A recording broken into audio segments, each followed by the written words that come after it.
안녕하세요. 법무법인 성지 파트너스입니다. 오늘은 이혼시 재산분할합의서 작성 방법에 대해 말씀드리겠습니다. 이혼시의 재산분할은 일방의 생계가 달려있을 정도로 아주 중요한 요소입니다. 이에 소송을 제기한 원고도 방어하는 피고도 양보하지 않습니다. 그러므로 합의서는 분쟁을 줄이고 법적인 강제성도 부여하려는 형태를 띠어야 합니다. 이번 글에서는 이혼시 작성하는 재산분할합의서 중요성, 작성 방법, 작성 시 주의할 점에 대해서 자세히 알아보려고 합니다. 또한 법무법인 성지 파트너스에서 직접 해결한 사례를 통해서 여러분들이 불이익을 받지 않도록 주의할 점에 대해서도 말씀드리겠습니다. 재산분할 합의서 중요한 이유는 법적인 효력을 가지고 있어 추후 등기 이전, 금원 지급 등이 이루어지지 않을 시에 강제적으로 이행시킬 수가 있습니다. 그렇기 때문에 분명하게 작성하여야 합니다. 특히 이혼 재산분할 시에 중요한 것은 부부의 공동재산을 명확히 파악한 후 합의 내용을 조율하여야 합니다. 만일 상대가 재산을 은닉하였더라도 여러분의 과실로 합의서에 서명을 해버렸다면 문제 제기를 하기가 어려워집니다. 따라서 재산분할합의서 작성을 할 때는 법률 전문가에게 자문을 구하는 것이 좋습니다. 만일 여러분의 과실이 아니고 상대가 기망 등의 행위로서 재산을 은닉하였다면 민법 제839조의 3에 의거하여 원상회복을 할 수 있습니다. 하지만 상대가 마음먹고 재산을 은닉한다면 이를 발견하는 것도 대리인의 역할입니다. 재산 은닉을 방지하고 싶거나 의심되는 상황이라면 대리인을 선임하여 사안을 해결해 나가시기 바랍니다. 참고 조문 민법 제839조의 3재산분할 청구권 보전을 위한 사행위치소권.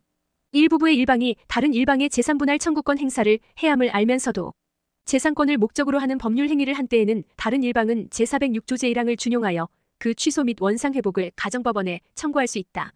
재산분할합의서 작성 방법. 당사자 재산분할 대상, 분할 비율, 분할 방법 등이 기재됩니다. 부부의 공동재산은 모두 기재되어야 하며 재산뿐만 아니라 부채 내용도 명확하게 기재합니다. 특히 일부 재산의 경우 어느 정도의 가치를 가지고 있는지를 정확히 기재하여야 하는데요. 필요하다면 감정사, 회계사에게 자문을 구하여야 합니다. 이 절차에서는 절대로 실수가 발생하여서는 안 됩니다. 합의서 작성 방법에 따로 양식이 있는 것은 아니기 때문에 자유롭게 작성할 수는 있지만 내용에 문제가 있을 시 법적 효력을 잃을 수도 있습니다. 일례로 부부가 협의 이혼 시에 재산분할에 대한 합의서를 작성하였는데요. 이혼 후에 일방이 불만을 가지게 되어 재산분할 소송을 제기하였습니다. 이에 다른 일방은 합의를 하였는데 어떻게 소송을 제기할 수 있냐며 법정에서 억울함을 호소하였습니다. 그러나 본 합의서에 부동산에 대한 가치와 분할 방법이 명시되어 있지 않았기 때문에 법원은 피고의 주장을 받아들일 수 없었습니다. 이처럼 합의서 작성 시에는 내용에 부족함이 없어야 하는데요. 합의서를 잘못 작성하면 재산분할 소송을 제기하여도 시간, 비용만 낭비될 수 있습니다. 그 전에 변호사의 조력을 받으시기 바랍니다. 다음으로 의뢰인이 이혼 합의서를 잘못 작성하여 저희 법인에서 소송을 진행한 사례를 일부 각색하여 말씀드리겠습니다. 이혼 합의서가 있지만 소송을 제기한 사례. 의뢰인은 배우자의 외도로 인하여 8개월 만에 협의 이혼을 하였습니다.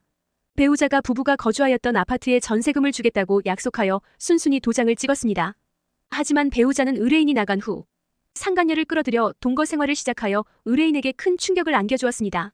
의뢰인이 약속한 돈을 달라고 재차 요구하였지만 무시당하기 일쑤였습니다. 이에 의뢰인은 배우자가 약속하였던 재산분할을 받기 위하여 법무법인 성지 파트너스를 방문하였습니다. 담당 변호사가 의뢰인이 작성한 이혼 합의서를 검토하였습니다. 본 합의서는 법적 구속력이 있는 재산분할합의서라고 보기에는 어려움이 있었습니다. 합의서에는 아파트 전세금을 누구에게 지급한다고 기재되어 있었는데요. 어떤 아파트를 의미하는 것인지, 전세금은 얼마인지, 언제까지 지급해야 하는지는 명시되지 않았습니다. 이에 의뢰인이 불리한 상황이었으나 다행히 많이 늦지는 않았기에 재산분할 소송과 더불어 상간소송도 함께 진행하였습니다. 그 이유는 재산분할 소송을 청구하더라도 의뢰인의 기여도가 높지 않아 아파트 전세금만큼의 금액을 받을 확률이 낮았기 때문입니다. 이혼 후 진행하는 상간소송 역시 쉽지는 않은 사건이지만 대리인이 최선을 다하여 조력할 것을 약속드렸습니다. 그 결과 배우자의 부정행위에 따른 손해배상 3천만 원과 재산분할 2천만 원을 판결받아 총 5천만 원의 경제적 이익을 얻을 수 있었습니다.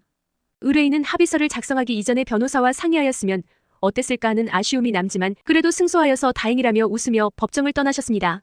이혼 재산분할합의서 작성 시 주의할 점은 한때는 가족이었어도 이혼하면 남이 되기에 상대의 말을 전적으로 믿지 말고 세부적인 내용까지 자세히 명시하여야 한다는 점입니다.